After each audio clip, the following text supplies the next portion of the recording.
Assalamualaikum warahmatullahi wabarakatuh. Nama Tarisa NIM 2019 1436 19 dari kelas 4Q. Baiklah, kita hari ini membahas materi PKN dari pertemuan ke-1 sampai ke-7. Yang pertama, persatuan dan kesatuan. Kedua, norma hukum dan peraturan. 3, hak asasi manusia. 4, kebutuhan warga negara. 5, gotong royong. 6, konstitusi negara. 7, Pancasila sebagai ideologi dasar negara.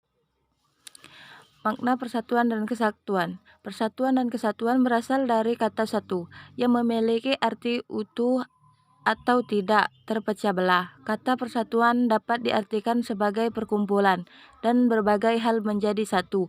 Kesatuan merupakan hal perkumpulan tersebut yang telah menjadi satu dan utuh. Persatuan dan kesatuan memiliki makna bersatunya beraneka ragam suku bangsa menjadi satu kesatuan yang utuh dan serasi. Persatuan dan kesatuan bangsa Indonesia. Pertemuan kedua, norma hukum. Norma hukum ialah peraturan-peraturan yang timbul dibuat oleh lembaga kekuasaan negara. Isinya mengikat suatu orang yang pelaksananya dapat dipertahankan dengan segala paksa oleh alat-alat negara. Sumbernya bisa berupa peraturan perundang-undangan, jurisprudensi, kebiasaan, doktrin, dan agama. Keistimewaan norma hukum terletak pada sifat yang memaksa. Sanksinya berupa ancaman hukuman, penataan dan sanksi terhadap pelanggaran peraturan-peraturan hukum bersifat heteronom, artinya dapat dipaksakan oleh kekuasaan dari luar, yaitu kekuasaan negara. Contoh norma ini diantaranya ialah A. Barang siapa yang sengaja menghilangkan jiwa atau nyawa orang lain dihukum karena pembunuhan dengan hukuman setinggi-tingginya 15 tahun. B. Orang yang ingkar janji suatu perikatan yang telah diadakan diwajibkan mengganti kerugian, misalnya jual beli. Selanjutnya C. Dilarang mengganggu ketertiban umum. Selanjutnya pertemuan ketiga, hak asasi manusia. Hak asasi manusia 1. Hak dasar yang memiliki oleh manusia.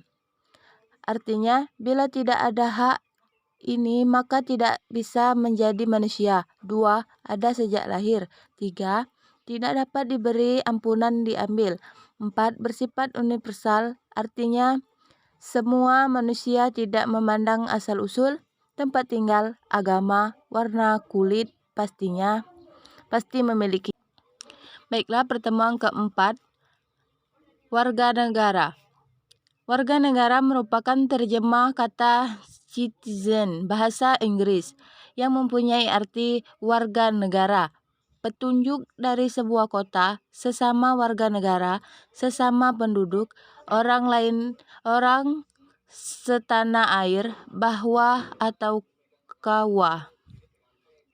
Warga mengandung arti peserta, anggota atau warga dari suatu organisasi atau kumpulan. Warga negara artinya warga atau anggota dari organisasi yang bernama negara. Ada istilah rakyat, penduduk, dan warga negara. Rakyat lebih merupakan konsep politis. Rakyat menunjukkan pada orang-orang yang berada di bawah suatu pemerintah dan tunduk pada pemerintah itu. Istilah rakyat umumnya dilawankan dengan penguasa. Penduduk adalah orang-orang yang bertempat tinggal di suatu wilayah negara dalam ukuran waktu tertentu. Baiklah, pertemuan kelima, gotong royong. Bekerja sama, tolong-menolong, bantu-membantu. Contoh, masyarakat berhasil membangun sebuah masjid yang megah secara gotong royong, pasir, batu, kali, dan material lainnya. Untuk membantu, jalan untuk dikumpulkan secara gotong royong oleh warga desa. Baiklah, selanjutnya pertemuan ke-6, konstitusi. Konstitusi berasal dari kata constituer, bahasa Perancis, yang berarti membentuk. Dimaksudkan untuk membentuk suatu negara. Konstitusi sebagai peraturan dasar atau awal mengenai negara sebagai dasar pembantuan negara, landasan penyelenggaraan bernegara.